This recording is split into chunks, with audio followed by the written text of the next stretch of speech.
So continuing on our series here, Jewish Astrology, a Cosmic Science. Now I think you can get an idea here that if you wanted to get into something deep, this is a place to start penetrating.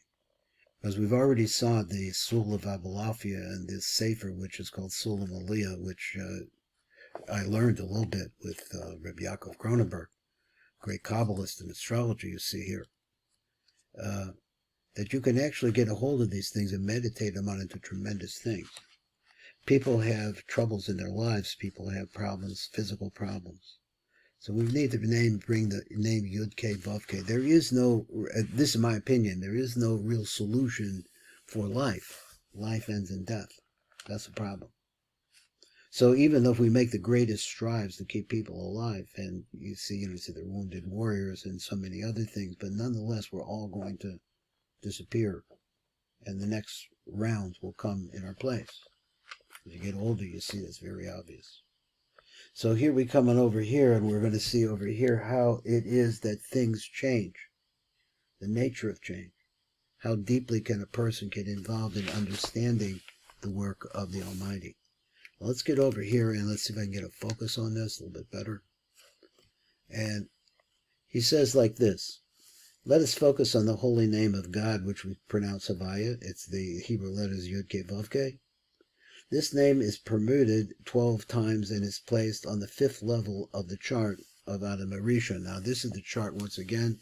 I can't get this down real low where you can see it. Maybe a little bit too low, but what can I do?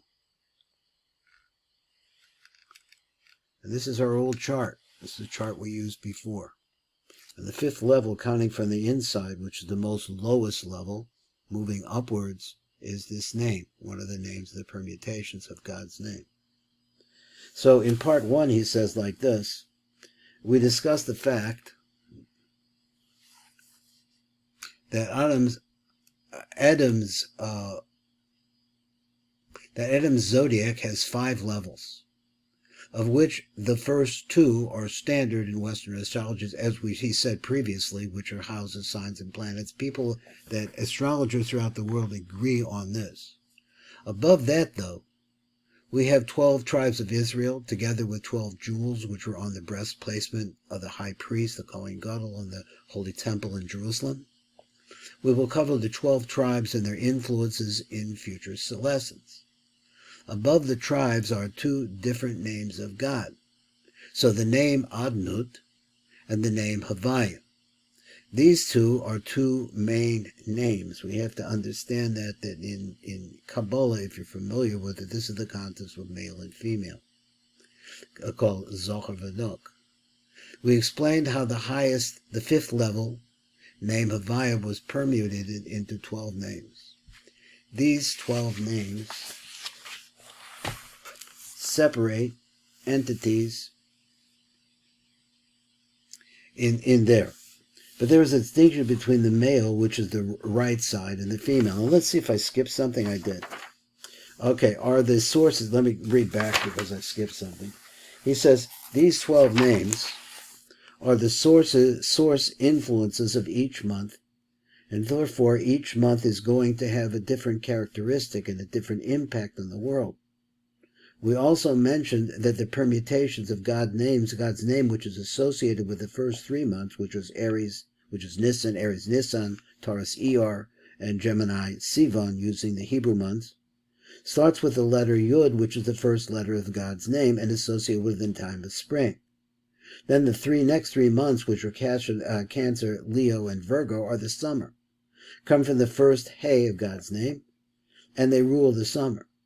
Then the letter Vav rules the autumn, which is Libra, Scorpio, and Sagittarius, and the last 3 months, which are the times of deep winter, which is Capricorn, Aquarius, and Pisces. They're associated with the last letter Hey of God's name, which rules the winter. So we have to understand that. So he says that right now we're in the winter. We're in Aquarius, which is Shvat. And as a result of that, we're in the wintertime. So what did he say? He says the 3 months of the winter, which are Capricorn, Aquarius, and Pisces, associated with the last letter Hey of God's name, which rules the winter. We also quoted from a Tikkuni Zohar on page 910 where I guess where Rabbi Shimon Bar Yochai connects each permutation of God's name with a passage in the Tanakh. We will talk in the future about the significance of these passages relative to the 12 months of the year. But he said, before we focus on the meanings of the name Avaya, I'd like to give an introduction to 4 key concepts in Kabbalah, which will help us get a better understanding of this holy name. So I said the 10 sefirot, the spheres of the tree of light. So there are 10 sefirot. So we talk about 10 sefirot. So everybody who knows a little bit about the word Kabbalah that understands that there is a concept of sefirot. Somebody knows what they are, exactly what he means, but we can understand them to a certain extent. And over here, we're going to get a little bit of insight. In Kabbalah, there are 10 sefirot, each with its own name. First three sefirot are called the Gimel Rishonot, the first 3. Gimel Rishonot means this is the first 3, which are, and these are their names. The first sphere is called Keter, or crown.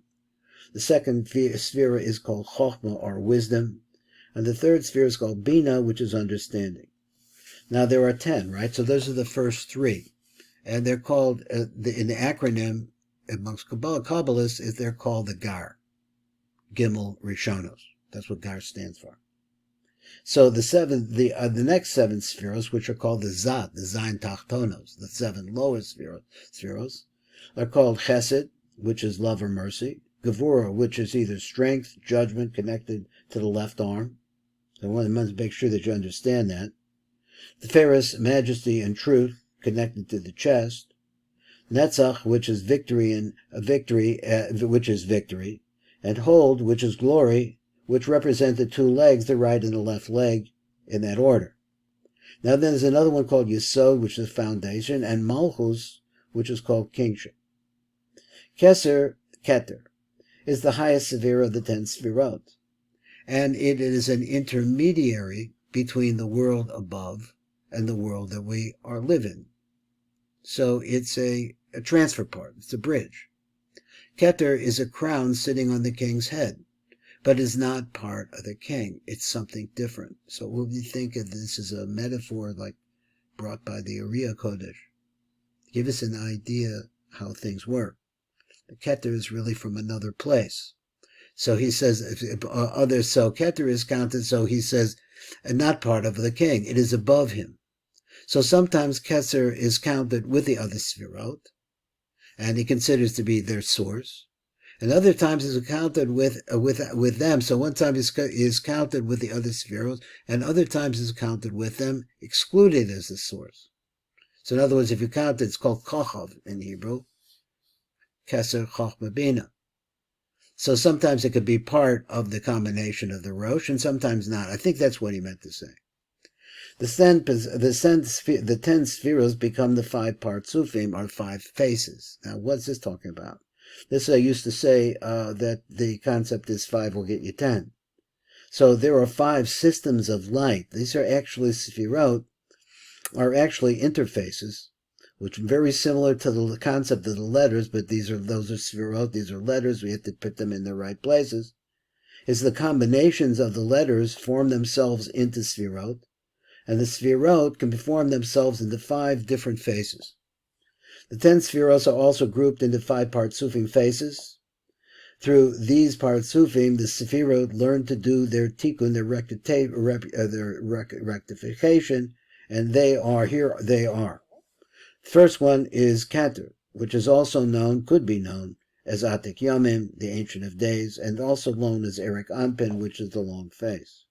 Now you have to take these words, or these are the words that are used by Kabbalists. Chochmah is also called the father, Abba. Bina, Ima. Then you had the 6 sefirot, Chesed, Gevurah, Tiferes, Netzach, Hod, and Yesod. Zer Anpin, the small face. That's called the Zer Anpin, the small face. And then finally is the Malchus, which is called the Nukva, which means an opening. So he says, if Keter is not included in the 10 spheros, then it is known as Keter. And if Keter is included in the 10 spheros, it is divided, and Keter becomes 2 partsufim, one called Atik Yomim and another one called Eric Anpin. This is when it is included as the intermediary between the worlds above the 10 sefirot and the worlds below the 10 sefirot. Atik of Keter connects with the upper worlds, and the Arik of Keter connects with the lower worlds, and the two partsufim together make up Keter.